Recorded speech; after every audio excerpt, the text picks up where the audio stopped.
नमस्कार। Mission health के सजीव फोनिंग कार्यक्रम में आप सबका स्वागत है। कार्यक्रम का हमारा आज का विषय है बाल्यावस्था पर वायु प्रदूषण का प्रभाव, और इस विषय पर जानकारी देने के लिए हमारे साथ हैं king George medical university Lucknow के फेफड़े और श्वास रोग विशेषज्ञ डॉक्टर सूर्यकांत। डॉक्टर साहब, बहुत बहुत स्वागत है आपका कार्यक्रम में। विश्व स्वास्थ्य संगठन की एक रिपोर्ट के अनुसार जो विश्व के 15 सबसे प्रदूषित शहर हैं, उनमें से 14 भारत के हैं। ये बहुत ही भयावह स्थिति है क्योंकि प्रदूषण आज हर आयु वर्ग के लोगों को प्रभावित कर रहा है, और ख़ास तौर से बच्चों में अस्थमा और श्वास रोग संबंधी बीमारी के लक्षण देखने को मिल रहे हैं। तो आज डॉक्टर साहब से हम इसी विषय पर विस्तार से बातचीत करेंगे कि किस तरह से बच्चों को वायु प्रदूषण के दुष्प्रभाव से बचाया जाए। तो आपके भी अगर कोई प्रश्न है, कोई समस्या है या कोई जिज्ञासा है तो आप हमें फ़ोन कर सकते हैं। फ़ोन करने के लिए नोट कर लीजिए आप हमारा फ़ोन नंबर। हमारा फ़ोन नंबर है 0522-220-5756, 0522-2288-698, 0522-407-6802। और आपसे अनुरोध है कि जब भी आप फ़ोन करें अपने टीवी सेट का वॉल्यूम थोड़ा कम रखें ताकि आपकी आवाज़ हम तक अच्छे से पहुंच सके। डॉक्टर साहब, क्योंकि ये फ़ोनिंग कार्यक्रम है, अभी फ़ोन आने शुरू हो जाएंगे, उससे पहले हम ये जानना चाहेंगे कि वायु प्रदूषण क्या है और ये किस तरह हम सबको प्रभावित करता है। देखिए, प्रकृति में जब जीवन ईश्वर ने दिया तो हमारी सांस के साथ दिया। हमारा जीवन पहली सांस के साथ शुरू होता है और अंतिम सांस के साथ खत्म होता है। और ये सांस हम कहाँ से लेते हैं? इसी वातावरण से लेते हैं जी। तो ये वायु शुद्ध वायु के रूप में हम ग्रहण करते हैं। नेचर ने हमें ये गारंटी दी है। लेकिन कुछ कारणों से इस वायु में कुछ ऐसे विषैले तत्व शामिल हो जाते हैं जो शरीर के लिए हानिकारक हो जाते हैं। तब हम कहते हैं कि ये वायु प्रदूषण हो गया है। और वो प्रदूषक तत्व जब इसमें शामिल होते हैं, जिन्हें हम पॉल्यूटेंट्स कहते हैं, ये पॉल्यूटेंट्स दो प्रकार के होते हैं। प्राइमरी एयर पॉल्यूटेंट्स यानी प्राथमिक वायु प्रदूषक तत्व, और सेकेंडरी एयर पॉल्यूटेंट्स।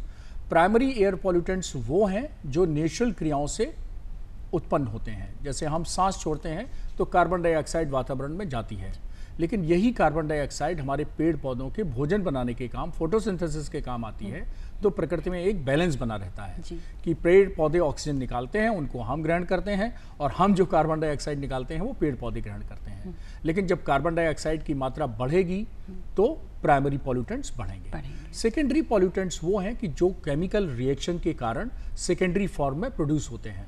उदाहरण के तौर पर कार्बन डाइऑक्साइड, कार्बन मोनोऑक्साइड या सल्फर मोनोऑक्साइड, इन सब का जब रिएक्शन और दूसरी गैसेस से होता है तो जो सेकेंडरी प्रोडक्ट्स बनते हैं वो सेकेंडरी एयर पॉल्यूटेंट्स कहलाते हैं। वायु प्रदूषण की स्थिति आज इतनी भयावह हो गई है कि कई बार मानकों से 6 गुना, 7 गुना, 8 गुना, 10 गुना से भी ज़्यादा हमारे वातावरण में प्रदूषण मौजूद है। जैसा कि आपने बताया, आपको रोकेंगे क्योंकि बहुत दूर से हमारे एक कॉलर ने श्रीनगर से हमें फ़ोन किया है। हेलो हेलो जी, हेलो जी, परवेज जी। हाँ, आपका स्वागत है। हाँ, मिशन हेल्थ में स्वागत है। आप अपना प्रश्न पूछें। मेरा सवाल डॉक्टर साहब से ये है, मैं श्रीनगर से बोल रहा हूँ। हालांकि हमारा ये जो जे.एंड.के स्टेट है वो तो मतलब एनवायरनमेंट के लिहाज से अगर देखा जाए तो बहुत फ्री है। यहाँ इतने ये एनवायरनमेंट इतना पोल्यूटेड नहीं है। लेकिन रिसेंटली हमने एक अपने रिपोर्ट देखा कि जो कश्मीर श्रीनगर सिटी जो है, it comes in the 30th 15 जो सिटीज है उसमें श्रीनगर का भी नाम है। It's in 16th number. लेकिन मैं ये कह रहा हूँ कि ये जो अभी आपका आज का जो विषय है, ये जो छोटे बच्चों पे इसका क्या असर होता है, अभी हम हमारी इतना ये जो एनवायरनमेंट के लिहाज से इतना है। लेकिन मैं सोच रहा हूँ कि ये जो दिल्ली है, जहाँ बहुत सारे इमिशन ऑफ व्हीकल्स जहाँ बहुत सारा है, क्लोरोफ्लोरोकार्बन की जो परमार है तादाद ज्यादा हो रही है, दिन ब दिन बढ़ती है। तो इस को लेकर जब एक माँ अपने बच्चे को बाहर लेती है, दिन में कभी लेना पड़ता है, चाहे कहीं स्कूल लेना हो, जो छोटे बच्चे से right from the nuance to the adult. तो ये बच्चे जो अभी बाहर हम रहते हैं, तो इनमें इस क्लोरोफ्लोरोकार्बन का असर जो है या इमिशन ऑफ ये जो व्हीकल्स का ये जो रहता है असर, परवेज जी आप परवेज जी हम लोगों को प्रश्न समझ में आ गया आपका। परवेज जी बहुत अच्छा, बहुत बहुत धन्यवाद। आपने श्रीनगर, भारत के एकदम उत्तर भारत के जो टॉप पे सिटी है उससे फोन किया है और इनकी चिंता बहुत वाजिब है। कहते हैं कि जो पहाड़ का क्षेत्र है वहाँ रिलेटिवली पॉल्यूशन कम है, लेकिन हमारा उत्तराखंड से लेके हिमाचल से लेके और जम्मू कश्मीर तक जो इन्होंने कहा है कि श्रीनगर भी पॉल्यूटेड सिटी की लिस्ट में आ गया है, ये वास्तव में एक चिंता का विषय है, क्योंकि हिली एरियाज़ में यूजुअली पॉल्यूशन का लेवल कम रहता है और एक का कारण उसका यही है कि वहाँ प्लांटेशन बहुत अच्छा है। प्लांटेशन अच्छा होने की वजह से प्लांटेशन एक बहुत अच्छा हथियार है जिसको हम एयर पॉल्यूशन को कॉम्बैट कर सकते हैं। तो जहाँ पे प्लांट्स ज़्यादा होंगे नेचुरली वहाँ पॉल्यूशन कम होगा, लेकिन फिर भी श्रीनगर पॉल्यूटेड सिटी में है तो ये चिंता का विषय है। बहुत अच्छा प्रश्न पूछा इन्होंने कि क्लोरोफ्लोरोकार्बन भी एक सेकेंडरी पॉल्यूटेंट्स है जो वातावरण में रहता है। उदाहरण तौर पे मैं सांस रोग विशेषज्ञ हूँ और सांस के बीमारी के लिए पहले इनहेलर चलते थे, वो क्लोरोफ्लोरोकार्बन युक्त हुआ करते थे। तो अभी सरकार ने क्या किया, उन पर प्रतिबंध लगा दिया है। अब वो क्लोरोफ्लोरोकार्बन नहीं होते हैं, अब वो दूसरे उसमें अवयव मिलाया जाता है जो कि वातावरण की दृष्टि से शुद्ध है, वातावरण की दृष्टि से सुरक्षित है। तो एक चिंता तो मैंने इनकी दूर कर दी, जो ये क्लोरोफ्लोरोकार्बन की बात कर रहे थे, तो वो धीरे धीरे कम हो रहा है। लेकिन दूसरी चिंता इनकी बाजी में, वो कश्मीर की बात मैं करूँगा। एक तो क्या है कि कश्मीर में, श्रीनगर में खास तौर पर ये स्मोकिंग का प्रेवलेंस बहुत ज़्यादा है। धूम्रपान जब कोई करता है तो धूम्रपान करने वाले का जो धुआं है बीड़ी या सिगरेट से जब निकलता है तो 30% धुआं उसके फेफड़े में जाता है, बाकी का 70% जो धुआं है वो वातावरण में रह जाता है और वातावरण को परमानेंटली पॉल्यूटेड करता है, जिसको हम कहते हैं एनवायरमेंटल टोबैको स्मोक, ETS। तो ETS की फॉर्म में वो बना रहता है और अगर आपके पास में कोई महिला है, कोई बच्चे हैं, तो नेचुरली उनको भी पैसिव स्मोकिंग का एक्सपोजर हो जाता है। खास तौर पे अगर वो महिला गर्भावस्था में है तो इसका प्रभाव और पड़ता है। अभी पूछ रहे थे आपकी गर्भावस्था में बहुत दुष्प्रभाव पड़ता है वायु प्रदूषण का। गर्भावस्था में इंट्रा यूट्राइन ग्रोथ रिटार्डेशन हो सकता है, यानी बच्चे की ग्रोथ कम हो सकती है। इंट्रा यूट्राइन डेथ हो सकती है, अर्थात बच्चेदानी के अंदर ही उसकी मृत्यु हो सकती है। पैदाइशी रूप से कई कंजेनाइटल एनोमलीज यानी कि पैदाइशी बीमारियां हो सकती हैं, जिसमें अपंग होना, मानसिक रूप से कमजोर होना, अस्थमा हो जाना, दिल की बीमारियां हो जाना वगैरह वगैरह। अभी इस पे हम फिर से आएंगे। एक कॉलर जी हमारे बाराबंकी से एक हमारे कॉलर जुड़े हैं। हेलो जी, स्वागत है आपका मिशन हेल्थ में। आप अपना नाम बताएं। मेरा नाम है नंद किशोर मिश्रा, बाराबंकी गांव से। जी नंद किशोर जी, स्वागत है। ग्रामीण क्षेत्र में ईंट के भट्ठे लगे होते हैं, नाना प्रकार की चीजें फूंकते तो धुआं निकलता है। तो ये ऐसी धुआं का जो बाल्यावस्था पे बच्चों के ऊपर क्या असर पड़ता है?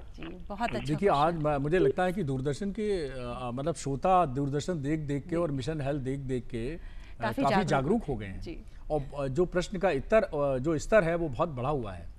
बाराबंकी से प्रश्न पूछा है इन्होंने, बिल्कुल लखनऊ के पास है, ज़्यादा जुड़ा हुआ है लखनऊ से।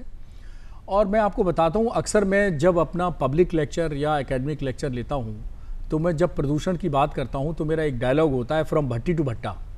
तो अच्छा है इन्होंने भट्टा का प्रश्न कर लिया है कि इस उत्तर प्रदेश में खास तौर पे आप किसी ज़िले में किसी सड़क पे चले जाइए तो सड़क के किनारे छोटी छोटी भट्टी मिल जाएंगी आपको, जहाँ चाय बनाने वाले और छोटा छोटा पकौड़ी तलने वाले लोग बैठे रहते हैं और वो भट्टी में धुआं निकलता रहता है। इसी तरह भट्टों की बात की, हालांकि हमारे यहाँ चाइल्ड लेबर एक्ट है, लेकिन फिर भी हम देखते हैं कि छोटे छोटे बच्चे, जैसा इन्होंने चिंता जताई है छोटे बच्चों की, कि वो भट्टों पे काम करते हैं, या भट्टे में आपने कई बार देखा होगा कि महिलाएं काम कर रही हैं और उनकी फैमिलीज़ वहीं रहती हैं भट्टे में, तो चाहे अनचाहे उस धुएं का जो एक्सपोजर है उन बच्चों से भी हो जाता है। तो अगर हम बड़े बच्चों की बात करें तो उनको एलर्जी की प्रॉब्लम, आँख की एलर्जी की प्रॉब्लम, नाक की एलर्जी की प्रॉब्लम, गले की एलर्जी की प्रॉब्लम, अस्थमा और आगे चल के ब्रोंकाइटिस और उसके अलावा फेफड़े का कैंसर, ये तमाम सारी चीज़ें हो जाती हैं। इसके साथ जब बच्चा बड़ा होता है तो ब्लड प्रेशर की समस्या या हार्ट की प्रॉब्लम या स्ट्रोक की प्रॉब्लम, ये कई सारी समस्याएं। हम समझते हैं कि वायु प्रदूषण से शायद ही शरीर का कोई अंग है जो ऐसा अछूता रहता हो। बालों पे भी दुष्प्रभाव डालता है, बाल सफ़ेद जल्दी हो जाते हैं, ग्रेइंग ऑफ हेयर्स बहुत जल्दी होती है, त्वचा में झुर्रियाँ ज़्यादा पड़ती हैं। तो वायु प्रदूषण का असर वास्तव में त्वचा से लेके नाक, नाक से लेके आँख, आँख से लेके दिल और दिल से लेके दिमाग, शरीर का शायद ही कोई ऐसा हिस्सा अछूता हो जिस पे वायु प्रदूषण का असर ना पड़ता हो। डॉक्टर साहब, बहराइच से रेखा पांडे जी का फोन है। हेलो। हेलो। हाँ, आपका स्वागत है मिशन हेल्थ में। रेखा जी, आप अपना प्रश्न पूछिए। हाँ, हम रेखा पांडे बोल रहे हैं बहराइच से। हमारा जी। मोहल्ला काननपुर पूरा पड़ता है। जी। हम पूछना ये चाहते हैं, जो गाड़ियों से धुआं निकलता है वो बच्चों पर क्या असर पड़ता है? किससे धुआं निकलता है? गाड़ियों से अच्छा, जो गाड़ियों धुआं से, निकलता हाँ। है। रेखा पांडे जी, आपने बहुत अच्छा प्रश्न पूछा है। हमारे देश में जो वायु प्रदूषण के प्रमुख कारण हैं उसमें वाहन प्रदूषण एक बहुत प्रमुख कारण है। और हमारे देश में आप यूं समझ लीजिए कि पहले लोग साइकिल से चलते थे, पैदल से चलते थे। अब तो कोई ना साइकिल से चलना चाहता है ना पैदल चलना चाहता है। वाहन रखना एक बहुत अब लग्जरी नहीं रहा, एक आवश्यकता बन गया है, नेसेसिटी बन गया है। और वाहन बहुत तेज़ी से बढ़ रहे हैं। और चिंता का विषय ये है कि डीजल के वाहन ज़्यादा बढ़ रहे हैं, पेट्रोल के भी ज़्यादा वाहन बढ़ रहे हैं। और वास्तव में ये वायु प्रदूषण के लिए बहुत खतरनाक। एक अध्ययन हुआ है, मैं शोध की बात करता हूँ, उन बच्चों पर अध्ययन हुआ जो हाईवेज के किनारे या जो मुख्य सड़क मार्ग हैं उनके किनारे उनके घर बने हुए थे, बनस्पत जो 1-2 किलोमीटर अंदर थे। तो जब दोनों के बच्चों की तुलना की गई, लोगों की तुलना की गई, तो ये पाया गया सांस की बीमारियां और एलर्जी की बीमारियां ये ज़्यादा उन कॉमन थी उन घरों में जो कि सड़क के किनारे घर बने हुए थे। तो रेखा पांडे जी का प्रश्न बहुत वाजिब है कि जो वाहन के कारण प्रदूषण होता है उसके कारण बहुत ज़्यादा बच्चों पर प्रभाव पड़ता है और बड़ों पर भी प्रभाव पड़ता है। और इसीलिए अगर हम इस देश में वायु प्रदूषण कम करना चाहते हैं तो हमें ख़ास तौर पर पेट्रोल और डीजल के वाहनों की संख्या कम करनी पड़ेगी और सीएनजी और बैटरी चालित जो वाहन हैं उनको बढ़ावा देना पड़ेगा। डॉक्टर साहब, बिल्कुल आपने सही कहा कि सीएनजी और बैटरी चालित वाहनों का प्रयोग करना पड़ेगा। और मिशन हेल्थ में अभी एक ब्रेक का वक्त हो गया है, तो मिलते हैं ब्रेक के बाद। ब्रेक के बाद एक बार फिर से स्वागत है आपका कार्यक्रम मिशन हेल्थ में। और आज का हमारा विषय है बाल्यावस्था पर वायु प्रदूषण का प्रभाव। और इस विषय पर जानकारी देने के लिए हमारे साथ हैं king George medical university Lucknow के फेफड़े और श्वास रोग विशेषज्ञ डॉक्टर सूर्यकांत जी। डॉक्टर साहब, अभी तो हमने ये बात करी कि सीएनजी के वाहनों का, पेट्रोल वाले वाहनों का प्रयोग ना करें, सीएनजी के वाहनों का प्रयोग किया जाए। ये जानना चाहेंगे कि किस आयु वर्ग के बच्चों पर इसका ज़्यादा प्रभाव पड़ता है वायु प्रदूषण का? देखिए, वायु प्रदूषण का जहाँ दुष्प्रभाव का सवाल है तो ये प्रभाव एक्चुअली गर्भावस्था से ही शुरू हो जाता है। जब बच्चा वातावरण में नहीं आया है तब भी इस वायु प्रदूषण का प्रभाव गर्भावस्था में शुरू हो जाता है, जैसा मैंने कहा जी। और जो गर्भावस्था में बच्चे की ग्रोथ हो रही है वो प्रभावित होती है। कोई भी ऐसी प्रेग्नेंट विमेन जिसके घर में कोई स्मोकिंग करता है या उसके घर में असुरक्षित ईंधन का प्रयोग होता है खाना बनाने के लिए, कि जैसे लकड़ी पर, कोयला पर, उपलों पर, कंडों पर, इन सब का उपयोग खाना बनाने में किया जाता है। अर्थात सुरक्षित ईंधन खाना बनाने का नहीं है, एलपीजी गैस नहीं है और दूसरे रिसोर्सेज का इस्तेमाल किया जा रहा है। तो ऐसे में क्या होता है कि जब महिला, अमूमन हमारे देश में करीब 5-6 से लेके 7 घंटे तक महिलाएं किचन में काम करती हैं, जो रोज का खाना बनता है, सुबह का जलपान या दोपहर का भोजन, रात्रि का भोजन। डॉक्टर साहब, इस पे फिर से आएंगे, माफ कीजिएगा। हमारे कॉलर और हमसे जुड़े हैं बनारस से। हेलो। हाँ, हेलो। हाँ हाँ, स्वागत है आपका मिशन हेल्थ में। अपना नाम बताएं। हाँ, मेरा नाम सरोज चौधरी है मैडम जी। मैं थोड़ा सर जी से पूछना चाहते हैं, जो फसल जो जला देता है खेतों में, उसका जो धुआं होता है उससे क्या प्रभाव पड़ता है स्वास्थ्य पे? जो फसल जलती है। जी जी जी, बहुत अच्छा प्रश्न किया है। बहुत ही अच्छा क्वेश्चन पूछा है। ये एक प्रमुख समस्या है, इसको पराली जलाने की समस्या कहते हैं, या खेतों में जो अवशेष बचते हैं। अक्सर लोग क्या करते हैं कि उसका ढंग से डिस्पोजेबल नहीं करते हैं और उसको वहीं सूख जाने पर उसको जला देते हैं। ये देखा गया है। वास्तव में दिल्ली के प्रदूषण पर जब अध्ययन हो रहा था तो ये पाया गया कि जब इन फसलों को जलाया जाता है, इन फसलों के अवशेषों को जलाया जाता है, उस समय दिल्ली के आसपास पंजाब, हरियाणा, राजस्थान, ये जो 3-4 राज्य हैं, लगे हुए राज्य हैं, और इनमें जब ये जलाई जाती हैं फसलें तो दिल्ली का प्रदूषण का लेवल बहुत बढ़ जाता है। इन राज्यों का तो बढ़ ही जाता है, दिल्ली का भी बढ़ जाता है। तो ये भी समस्या है। हमारे ग्रामीण जो भाई हैं, जो किसान लोग हैं, जो इस कार्यक्रम को देख रहे हैं, उन सब दर्शकों से मेरा निवेदन है कि इन सब चीज़ों को, इसकी खाद बनाई जा सकती है इस अवशेष की, इसको गलाकर इसका और भी इस्तेमाल किया जा सकता है। अपने जो प्रधान हैं या आपके जनता के प्रतिनिधि हैं उनसे बात करें तो इसके कई उपयोग हो सकते हैं।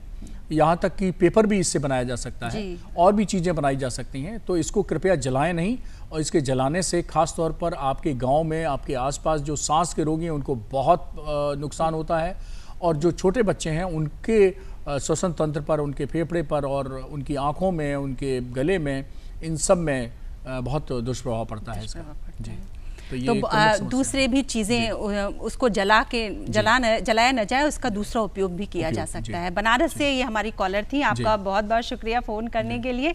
और डॉक्टर साहब, हम बात कर रहे थे कि जो किस आयु के वर्ग के बच्चों के, तो मैं बात कर रहा था गर्भावस्था के बच्चों की। तो मैंने कहा जैसे इंट्रायूट्राइन ग्रोथ रिटार्डेशन, यानी बच्चेदानी के अंदर ही बच्चे का जो विकास है वो रुक जाता है। बच्चे की गर्भावस्था में ही, बच्चे की दानी में ही मौत हो सकती है, जिसको हम इंट्रायूट्राइन डेथ कहते हैं। इसके अलावा अगर मान लीजिए बच्चा वो पैदा होता है तो कुपोषण का शिकार हो सकता है, एनीमिया का शिकार हो सकता है, उसकी इम्यूनिटी यानी बॉडी रेजिस्टेंस कमज़ोर होता है, तो उसके कारण उसको फेफड़े का संक्रमण, निमोनिया, अस्थमा, एलर्जी, ये सब होने की संभावना ज़्यादा रहती हैं। आगे बड़े होने पर उसको ब्लड प्रेशर, हार्ट अटैक और मस्तिष्क की बीमारियाँ भी ज़्यादा होने का खतरा रह सकता है। बच्चा अपंग भी पैदा हो सकता है, मंदबुद्धि भी पैदा हो सकता है। बच्चा जब पैदा हो गया मान लीजिए और उसके बाद बड़ा हुआ, तो जब जैसे जैसे उसकी ग्रोथ होती है तो हम पाते हैं कि कई बार उसका जो ग्रोथ रिटार्डेशन है वो बाद में दिखता है, माइलस्टोन्स कमज़ोर हो जाते हैं, बच्चे का मानसिक विकास कमज़ोर हो सकता है, बच्चे को अस्थमा और दूसरी एलर्जी की बीमारियां ये ज़्यादा होने की संभावना रहती है, बच्चे को चिड़चिड़ापन ज़्यादा रहता है, बच्चा रोता ज़्यादा है। कई बार आपने देखा होगा छोटा बच्चा है वो मतलब चुपता ही नहीं है, लोग कहते हैं ये बच्चा तो बिल्कुल नहीं रोता था, ये ज़्यादा रोता है। तो बच्चा रोता ज़्यादा है, चिड़चिड़ा ज़्यादा होता है, और आगे चल के उसको जब और बड़ा हो जाता है तो उसको ब्लड प्रेशर की शिकायत, हार्ट की शिकायत और दिमागी स्ट्रोक की शिकायत, डायबिटीज़ और ब्लड प्रेशर होने का खतरा, ये सब खतरा उसको आगे चल के ज़्यादा हो जाते हैं। जी जी। डॉक्टर साहब, मीनाक्षी जी का फ़ोन है। हेलो हेलो मीनाक्षी जी, आपको हमारी आवाज़ मिल रही है? हेलो जी, हाँ, नमस्कार जी, आप कहाँ से बोल रही हैं? हाँ जी, मेरा सवाल डॉक्टर साहब से ये है कि मैं जिस जगह पे रहती हूँ वो उसके आसपास हमारे मार्केट है।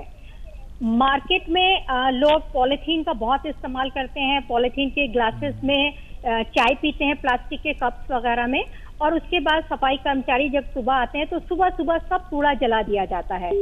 और मैं मना करती हूँ बट वो मानते नहीं हैं। मुझे क्या कदम उठाना चाहिए ताकि पोल्यूशन ना हो और हम बहुत सारी बीमारियों से बचे रहें? बहुत अच्छा प्रश्न है। कितनी सजग आपकी दर्शक हैं वातावरण के प्रति, मैं इनको बधाई देता हूं कि इतनी सजगता इनके अंदर विद्यमान है मीनाक्षी जी के। तो इन्होंने बहुत सही कहा कि हमारे देश में कूड़े का जो डिस्पोजल है ये भी बड़ा है। आप सोचिए, प्रधानमंत्री जी का जब स्वच्छ भारत अभियान नहीं चला था तब से लेकर अब तक तो बहुत फर्क आ गया है। लोग सजग हो गए हैं, मीनाक्षी जैसे लोग बहुत सारे हो गए हैं कि जो कहते हैं कि भाई स्वच्छता अभियान को बनाए रखा जाए और कूड़े का डिस्पोजल प्रॉपर किया जाए। प्लास्टिक वास्तव में बहुत बड़ी समस्या है, क्योंकि प्लास्टिक पूरी तरह से डिसइंटीग्रेट नहीं होती है, पूरी तरह से समाप्त नहीं होती है और वातावरण को परमानेंटली स्पॉइल कर देती है, इसको प्रदूषित कर देती है। उसके अलग दुष्प्रभाव हैं। एक जो मीनाक्षी जी ने दूसरी बताई वो बड़ा गंभीर विषय है कि कूड़े का डिस्पोजल करते नहीं है बल्कि उसको इकट्ठा करके उसमें आग लगा देते हैं, जला देते हैं। तो ये तो जिसको कहते हैं करेला और नीम का कॉम्बिनेशन, इस तरह का खतरनाक स्थिति हो गई प्रदूषण के लिए कि एक तो उसके कारण ही प्रदूषण हो रहा था और दूसरा आपने जलाया तो उसके कारण जो धुआं उत्पन्न हुआ उसके कारण और वायु प्रदूषण हुआ। ये बहुत गलत बात है। हम सभी दर्शकों से अनुरोध करते हैं कि मीनाक्षी जी को वहाँ के लोग सहयोग करें और बाकी लोग भी, नगर निगम या जो भी आपकी संस्था है उसको सहयोग करें। और दूसरा मैं बताऊं कि वास्तव में इसके लिए नियम कानून भी हैं। उत्तर प्रदेश प्रदूषण नियंत्रण बोर्ड भी है, हमारा नेशनल ग्रीन ट्रिब्यूनल भी है और हमारा नेशनल पोल्यूशन कंट्रोल भी है, बोर्ड भी है। मतलब भारत सरकार के लेवल पे ही, उत्तर प्रदेश सरकार के लेवल पे बहुत सारे नियम कानून हैं और इसमें जुर्माना भी हो सकता है। तो अगर मीनाक्षी जी पड़ोस के अधिकारी, सक्षम अधिकारी को अगर ये खबर करती हैं तो वास्तव में वो लोग हरकत में आएंगे और एक्शन भी लेंगे और इन लोगों पे कार्रवाई भी हो सकती है। डॉक्टर साहब, इसी विषय पे हम भी और बातचीत करेंगे। फिलहाल वक्त हो गया है एक ब्रेक का, मिलते हैं ब्रेक के बाद। कार्यक्रम चल रहा है मिशन हेल्थ और आज हम बात कर रहे हैं बाल्यावस्था पर वायु प्रदूषण के प्रभाव की। और हमारे साथ हैं किंग जॉर्ज मेडिकल यूनिवर्सिटी के डॉक्टर सूर्यकांत जी। डॉक्टर साहब, जैसे कि आप बताएं कि नियम अधिनियम ये सब हैं तो इसके लिए सजा का भी प्रावधान होगा, लेकिन फिलहाल एक कॉलर हमारे साथ जुड़े हैं बाराबंकी से, जितेंद्र जी। हेलो हेलो मैम, नमस्कार। हाँ जी, नमस्कार, स्वागत है आपका कार्यक्रम में। प्रश्न पूछिए। जी मैम, मेरा ये सवाल है कि हमारे बच्चों पर इसका प्रभाव किस प्रकार पड़ रहा है, इसके लक्षण क्या क्या हैं? वायु प्रदूषण का प्रभाव बच्चे के ऊपर किस तरह से? जैसा मैंने बताया कि हाँ, मैं समझ गया। बाराबंकी बहुत आगे है आज जी। बच्चों पर प्रभाव की बात करें, वैसे तो मैं बता चुका हूँ, लेकिन मैं रिपीट करता हूँ। बच्चों पर जो प्रभाव दुष्परिणाम आते हैं वो एक्चुअली बच्चों के प्रारंभिक अवस्था यानी गर्भावस्था से ही शुरू हो जाते हैं, जैसा मैंने बताया। और अगर किसी घर के अंदर चूल्हे पर, लकड़ी के चूल्हे पे खाना बन रहा है, या कोयले, अंगूठी और उपले कंडों से खाना बन रहा है, या उस घर में कोई धूम्रपान करता है, तो जैसे मैं बता रहा हूँ था कि एक महिला 6 से 7 घंटे अमूमन किचन में बिताती है। और अगर ये लकड़ी का चूल्हा है, उसमें उपले प्रयोग हो रहे हैं, कंडे प्रयोग हो रहे हैं, या लकड़ी का कोयले का, अंगीठी का प्रयोग हो रहा है, तो 1 घंटे के इस एक्सपोजर से 400 बीड़ी या सिगरेट से जो धुआं उत्पन्न होता है उतना दुष्प्रभाव पैदा होता है। आप समझ सकते हैं कि घर के अंदर कितना असुरक्षित ईंधन है ये लकड़ी का चूल्हा। हम धन्यवाद देते हैं प्रधानमंत्री जी को कि उन्होंने उज्ज्वला योजना लागू की और अब तक 3 करोड़ ऐसे परिवार इस योजना से लाभान्वित हो चुके हैं, जिनके कारण इस लकड़ी के असुरक्षित ईंधन से सुरक्षित ईंधन की तरफ उनको फ्री एलपीजी कनेक्शंस दिए गए हैं। इस योजना से काफ़ी दूरगामी परिणाम इस वायु प्रदूषण में होने वाले हैं। तो ये तो अच्छी योजना है। और हमारे ग्रामीण भाई, अभी भी 74% ग्रामीण परिवार ऐसे हैं जो आज भी असुरक्षित खाने का ईंधन यानी कि लकड़ी का चूल्हे का इस्तेमाल कर रहे हैं। हमारे अगर अर्बन एरिया में हम देखें तो लगभग 36% फैमिलीज अभी भी वो भी एलपीजी का प्रयोग न करके लकड़ी के चूल्हे का या अन्य असुरक्षित ईंधन का उपयोग कर रहे हैं। तो अभी भी हमें काफ़ी इस दिशा में काम करने की ज़रूरत है, तब जाके हम वो जो इंडोर एयर पोल्यूशन है उसको कम कर पाएंगे। इंडोर एयर पोल्यूशन के 2 ही प्रमुख कारण हैं, जैसा मैंने बताया, खासतौर पर एक धूम्रपान और दूसरा ये लकड़ी पे चूल्हा। तो ये गर्भावस्था से लेकर जब बच्चा बड़ा होता है, तो मैंने जैसे बताया, शरीर का कोई ऐसा अंग नहीं है जिस पे दुष्प्रभाव ना हो, चाहे बालों पे प्रभाव हो, चाहे त्वचा पे प्रभाव हो। त्वचा में जल्दी झुर्रियाँ पड़ जाती हैं, रूखापन आ जाता है, बाल जल्दी सफ़ेद हो जाते हैं, हार्ट अटैक और ब्लड प्रेशर होने की संभावना ज़्यादा रहती है, डायबिटीज़ होने की संभावना ज़्यादा रहती है, फेफड़े की बीमारी जैसे अस्थमा और ब्रोंकाइटिस होने की संभावना रहती है, आँख की एलर्जी जैसे आँख में खुजली होना, आँख में पानी आना, ये सब समस्याएँ ये बच्चों में हो सकती हैं। डॉक्टर साहब, कैसे पहचानें कि बच्चे को वायु प्रदूषण के कारण वो बीमार हुआ है? जी, देखिए, एक तो एक्सपोजर की हिस्ट्री है, जैसे मैंने कहा कि पैसिव स्मोकिंग घर में एक बहुत बड़ा कारण है। दूसरा वो कारण है कि जैसे मैंने कहा कि बच्चा की फैमिली ये सड़क के किनारे घर बना हुआ है, तो वहाँ वायु प्रदूषण ज़्यादा रहता है। तीसरा, बड़े शहरों में ग्रामीण जो बच्चे हैं, ग्रामीण बच्चे हैं, उसमें वायु प्रदूषण की उतनी समस्या नहीं है, वहाँ अभी भी शुद्ध हवा है। लेकिन जो हमारी, जैसे बताया गया कि 15 में से 14 शहर, खासतौर पे हमारे उत्तर प्रदेश में भी कानपुर सबसे बड़ा प्रदूषित शहर है। तो अगर ऐसे शहरों में बच्चा रह रहा है और उसकी सांस चलने लगती है, पसली चलने लगती है, उसको बार बार खांसी आती है, उसको बार बार निमोनिया हो जाता है, बच्चा चिड़चिड़ा है, रोता ज़्यादा है, तो ये सब लक्षण हैं जो ये इंडिकेट करते हैं कि वायु प्रदूषण के कारण उसको समस्याएं हो रही हैं। तो डॉक्टर साहब, आपने बताया कि बच्चों में अगर इस तरह के लक्षण दिखाई पड़े तो हो सकता है वो वायु प्रदूषण की वजह से उसको तकलीफ हो। तो ये था मिशन हेल्थ का आज का हमारा सजीव फोन इन कार्यक्रम। और अब चलते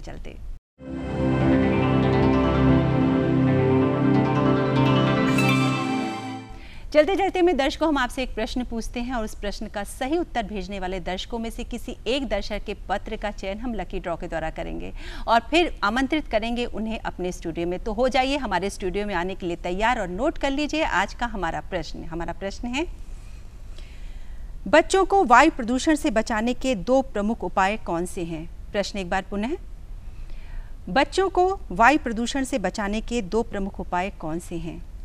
और इस प्रश्न का उत्तर आप हमें इस पते पर लिखकर भेज सकते हैं। प्रस्तुतकर्ता मिशन हेल्थ, कमरा नंबर 205, दूरदर्शन केंद्र 24 अशोक मार्ग, लखनऊ 226001 और हमारा ईमेल आईडी है missionhealth.ddupLko@gmail.com। तो आपके उत्तरों का रहेगा हमको इंतजार। और डॉक्टर साहब, आप आए और बच्चों के संबंधित इतनी अच्छी जानकारी हमारे दर्शकों को दी, इसके लिए आपका बहुत बहुत धन्यवाद। इसके साथ ही हम धन्यवाद करने चाहेंगे अपने उन सभी दर्शकों का जो हमारा कार्यक्रम देख रहे हैं और जिन्होंने आज हमें फ़ोन किया। नमस्कार।